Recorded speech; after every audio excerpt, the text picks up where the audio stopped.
शिव महापुराण के 41वें अध्याय के आरंभ में विषय को दर्शित करते हुए व्यास जी कहते हैं, हे मुनि, विष्णु जी ने तुलसी जी में अपनी शक्ति का आधान कैसे किया, ये मुझसे कहिए। सनत कुमार जी बोले, देवताओं के कार्य करने वाले नारायण ने शंखचूड़ का रूप धारण कर ही रमा के साथ रमण किया था। इस कार्य में पिता शंकर और माता पार्वती की आज्ञा का पालन करना भी उनका ध्येय था और आकाशवाणी से प्रेरित होकर ही विष्णु जी ने उसके कवच को ग्रहण किया तथा ब्राह्मण का रूप त्याग कर शंखचूड़ का रूप धारण कर वे शीघ्र ही तुलसी के पास जा पहुंचे। अपने स्वामी को देखकर तुलसी बहुत प्रसन्न हुई और पति के चरणों को धोकर प्रणाम कर रोने लगी। फिर रत्न सिंहासन पर बिठाकर मंगलाचार कराया, तांबूल दिया, साथ ही कृतज्ञता ज्ञापन करती हुई कटाक्ष सहित युद्ध का समाचार पूछने लगी। शंखचूड़ रूपी रमापति ने हंसकर अमृत सदृश वचनों में युद्ध का समाचार कह ये बतलाया कि ब्रह्मा जी ने हम में और शंकर में संधि करा दी है, इसलिए मैं अपने घर चला आया हूँ और शिवजी शिवलोक को चले गए हैं।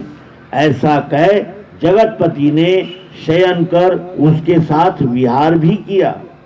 तब उनके इस रमण को देखकर तुलसी को भ्रम हुआ और वह तर्क करने लगी। उसने विष्णु जी से पूछा, अरे तू कौन है, सत्य कह, तूने माया से मुझे क्यों भोगा, मेरा सतीत्व धर्म क्यों दूर किया, मैं तुझे शाप देती हूँ।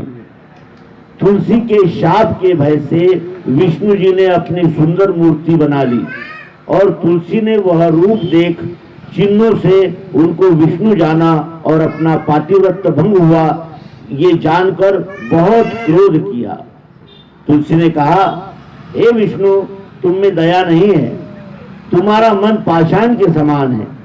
तुमने मेरे सतीत्व धर्म को भंग कर मेरे स्वामी का वध कराया है।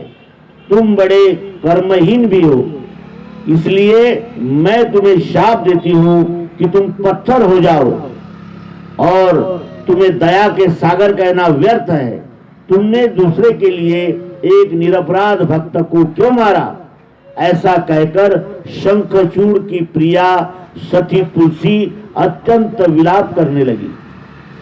उसके विलाप को देख विष्णु जी ने भक्तवत्सल शंकर जी का स्मरण किया। शंकर जी शीघ्र ही वहां प्रकट हो गए। उन्होंने शोकाकुल दुखिया को जगत की नश्वरता समझाते हुए उसकी तपस्या का फल दिया और ये कहा कि इस शरीर को त्याग कर तुम दिव्य देह धारण कर हरि के साथ विहार करो।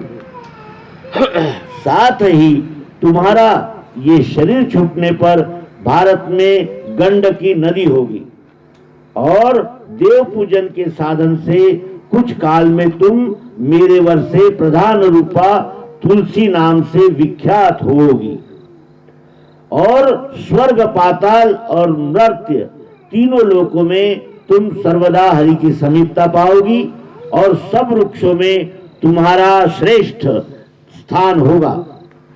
तुम दिव्य रूप धारण कर सर्वदा हरि के अंश से क्षीर सागर की भी पत्नी होगी। तुमने जो हरि को श्राप दिया है तो उसके प्रभाव से तुम गंडकी के तट पर ये हरि पाषाण रूप से स्थित रहेंगे और वहां पैने दांतों वाले हजारों करोड़ों कीड़े उस शिला को छेद कर उनमें चक्र बना देंगे और उसका नाम शालिग्राम होगा।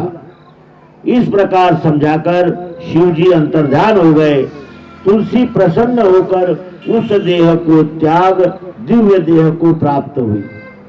कमलापति उसके साथ वैकुंठक हो गए और वह गंडकी नदी होकर बह चली। विष्णु जी उसके तट पर पत्थर हो गए।